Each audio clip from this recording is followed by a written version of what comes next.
नमस्कार किसान साथियों, स्वागत है आप सभी का एक बार फिर से मालवा की खेती यूट्यूब चैनल पे। और मैं हूं आपका दोस्त प्रहलाद पाटीदार। किसान साथियों, आप भी कभी सरकारी संस्था से या किसी कंपनी से या बाजार से या बीज निगम से किसान साथियों कभी न कभी सोयाबीन का बीज जरूर लाए होंगे।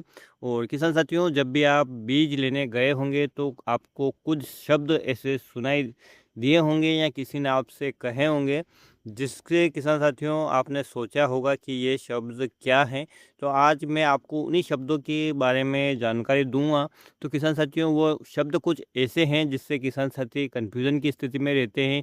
कहीं हमें नकली बीज तो नहीं मिल रहा है, या हम तो बीज लेने आए गए थे और जो दुकानदार हैं या जो भी संस्था में साहब है वो हमको क्या दे रहे हैं। तो आज इस वीडियो में किसान साथियों एक ऐसी ही जानकारी है जो आपके लिए बहुत ज़रूरी है, क्योंकि जब आप ये जानकारी प्राप्त कर लेते हैं तो आपको अच्छी तरह से पता चल जाएगा कि आप जो बीज बो रहे हैं वो आप पर किस पीढ़ी का है और कितना शुद्ध और सही वो हो सकता है। तो पूरी जानकारी के लिए वीडियो को आप लास्ट तक ज़रूर देखिएगा।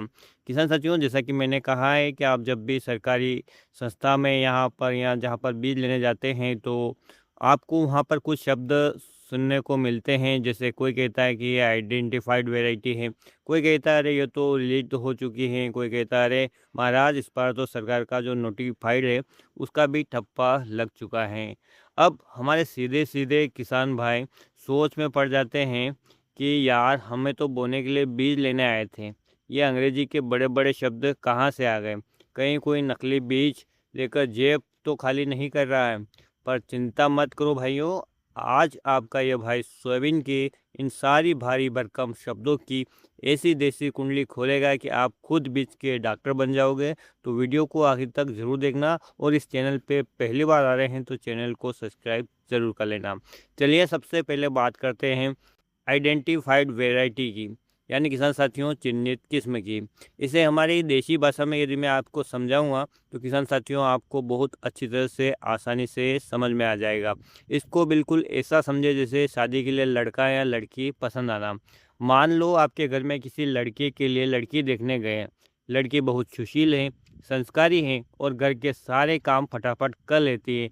सबने मिलकर कह दिया हाँ भाई, लड़की एकदम नंबर 1 है और हमें पसंद है, यानी लड़की आइडेंटिफाई हो चुकी हैं, यानी पसंद आ चुकी हैं।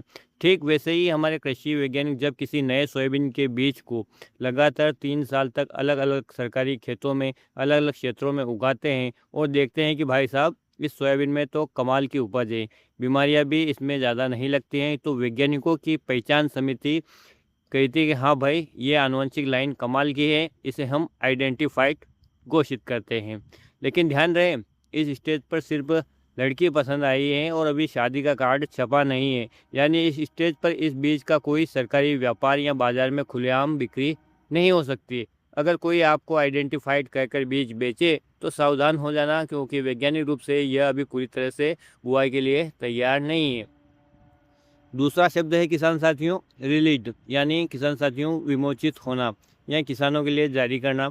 इसे अपनी उदाहरण की भाषा में समझते हैं किसान साथियों तो सगाई होना या शादी का कार्ड छप जाना। जैसा कि मैंने अभी आपको बताया है कि उदाहरण के द्वारा यदि हम समझते हैं तो बिल्कुल आसान हमारे लिए हो जाता है। देसी भाषा में जैसा कि मैं आपको बता रहा हूँ तो बात पक्की हो गई है, सगाई हो चुकी है और शादी का कार्ड छपकर रिश्तेदारों में बँटने लगा है। यानी जब वैज्ञानिकों को पूरा भरोसा हो जाता है तो वो इस किस्म को सरकारी किस्म विमोचन समिति के पास भेजते हैं। ये समिति कहते हैं कि भारत के अमुक अमुक राज्यों की मिट्टी और मौसम के लिए सोयाबीन एकदम बवाल पैदा कर देगा, यानी बहुत अच्छी वैरायटी है और इसे किसानों के लिए जारी कर दिया जाना चाहिए। और इस प्रकार से यह रिलीज हो चुकी होती हैं। यानी अब वैज्ञानिकों की तरफ से इसे हरी झंडी तो मिल चुकी होती है, लेकिन किसान भाइयों अभी भी आप इसे खेत में बो सकते हो। लेकिन रुको भाइयों, अभी भी एक कानूनी पेच अभी यहाँ पर फंसा हुआ है। जैसा कि मैंने आपको बताया है कि यहाँ कुछ शब्दों का इस्तेमाल हो रहा है, तो जो अगला शब्द आता है वो है नोटिफाइड वैरायटी, यानी किसान साथियों अधिसूचित वैरायटी। या अपनी इस उदाहरण की भाषा में समझे किसान साथियों, तो जैसा कि मैंने अभी आपको बताया है कि भैया सगाई भी हो गई, शादी भी हो गई, और अब शादी तो हो गई लेकिन जब तक आप कोर्ट में जाकर मैरिज का रजिस्ट्रेशन नहीं कराओगे तब तक कानून की नज़र में शादी पक्की नहीं मानी जाएगी। अब यही है सरकारी रजिस्ट्रेशन है नोटिफिकेशन। किसान साथियों, जब भारत सरकार अपने सरकारी राजपत्र जो गजट होता है उसमें इस किस्म का नाम आधिकारिक तौर पर दर्ज कर देते हैं तो इसे नोटिफाइड वैरायटी कहा जाता है। अतः आप पूछेंगे कि इससे हमारा क्या फ़ायदा है, तो कान खोलकर कुछ बातें सुन लो किसान साथियों कि किस प्रकार की वैरायटी लगाने से आपको क्या फ़ायदा और क्या नुकसान हो सकता है। सरकारी सब्सिडी। किसान साथियों, आपने देखा होगा कि सरकार बहुत बार बीजों पर सब्सिडी प्रदान करती है। कुछ अंश किसान को देना होता है और कुछ अंश सरकार है वो उसे देती हैं। तो जो सरकार अपने को बीजों पर जो भारी छूट या सब्सिडी देती है वो केवल और केवल नोटिफाइड बीजों पर ही मिलती है। अगर वैरायटी नोटिफाइड नहीं है तो 1 रुपया भी आपको सब्सिडी के रूप में नहीं मिलेगा।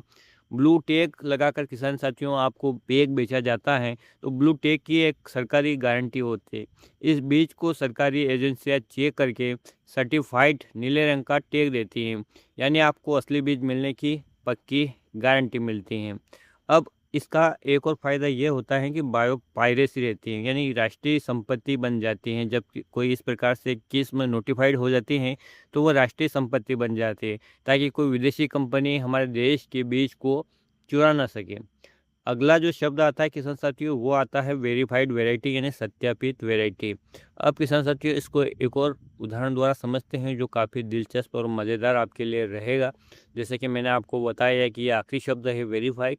इसे ऐसे समझो कि शादी में जयमाला होने से पहले फूफा जी चुपके से दूल्हे की सरकारी नौकरी का कागज और चरित्र चेक करते हैं कि लड़का कहीं झूठ तो नहीं बोल रहा है, यानी सच्चाई की जांच। जब सरकारी बीज प्रमाणीकरण बोर्ड से अधिकारी आपके खेतों में आकर बुआई से लेकर फसल की कटाई तक बार बार चेकिंग करते हैं कि सोयाबीन में कोई मिलावट तो नहीं है, और लैब में टेस्ट करके अंकुरण देखते हैं कि 70% अंकुरण हुआ है नहीं, तब जाकर बीज है वो वेरीफाइड होता है या सत्यापित होता है। यह जांच इसलिए होती है ताकि बाजार में बिकने वाले नकली और मिलावटी बीजों पर नकेल कसी जा सके। इसलिए हमेशा सरकार द्वारा वेरीफाइड और नीले टैग वाला बीज ही आपको खरीदना चाहिए। तो किसान साथियों, इस प्रकार से मैंने आपको जो कुछ कठिन शब्द यहाँ पर अक्सर हमें सुनने को मिलते हैं, आइडेंटिफाइड, वेरीफाइड या नोटिफिकेशन इसका जो जारी होता है, या जो रिलीज वैरायटी जब कोई हो चुकी होती हैं तो आप आसानी से समझ चुके होते हैं कि यह वैरायटी कितनी शुद्धता इसमें है चुकी है और कब तक किसानों के लिए उपलब्ध हो सकती हैं। क्योंकि जब सरकारी वैज्ञानिक किसान साथियों किसी संस्थान से बीज तैयार करते हैं तो पहले उसके कुछ टेस्ट होते हैं, जैसा कि पिछले वीडियो में मैंने आपको बताया है अलग अलग क्षेत्र में। फिर वहाँ पर किसान साथियों यदि वो कसौटियों पर खरी उतरती है तो ही आपके लिए उसे फिर अनुशंसित किया जाता है कि आप अपने क्षेत्र में या जिस क्षेत्र के लिए वो निश्चित वैरायटी है वहाँ के लिए किसानों को गजट में प्रकाशित किया जाता है कि आप इस वैरायटी को अब लगा सकते हैं। तो किसान साथियों, आज के बाद जब भी आप सोयाबीन का बीज लेने जाएं तो केवल दुकानदार के कहने पर न पड़ें। पैकेट पर लगा नीला टैग ज़रूर देखें, उस पर छपा लाट नंबर और नोटिफिकेशन का विवरण भी ज़रूर चेक करें। अगर आज की यह देसी जानकारी आपको दिल को छू गई हो तो वीडियो को अपने अन्य किसान साथियों को साथ शेयर ज़रूर करें ताकि उन्हें भी इन शब्दों का अच्छी तरह से पता चल सके, और जब भी वो पैकिंग बीज खरीदे किसान साथियों तो इस प्रकार की सावधानी रखें, उस पे पूरा लाट नंबर, नोटिफिकेशन नंबर वगैरह सभी कुछ चेक करें। और यदि आप खुला बीज खरीदते हैं तो किसान साथियों हमेशा पक्का बिल अवश्य लें ताकि आपको कोई नकली बीज देने की ज़रूरत ना करें, क्योंकि जब पक्का बिल रहते हैं तो दावा आपत्ति कर सकते हैं। और यदि हम बिल नहीं लेते हैं थोड़े से कम पैसे के लालच में तो कहीं ना कहीं आगे चलकर हमारा नुकसान भी हो सकता है। उम्मीद करता हूँ किसान साथियों जानकारी आपके लिए लाभदायक रही होगी, और यदि जानकारी लाभदायक आपको लगी हो तो वीडियो को लाइक और चैनल को सब्सक्राइब ज़रूर करना। फिर मिलते हैं नए वीडियो में नई जानकारी के साथ, तब तक के लिए जय हिंद, जय जवान, जय किसान।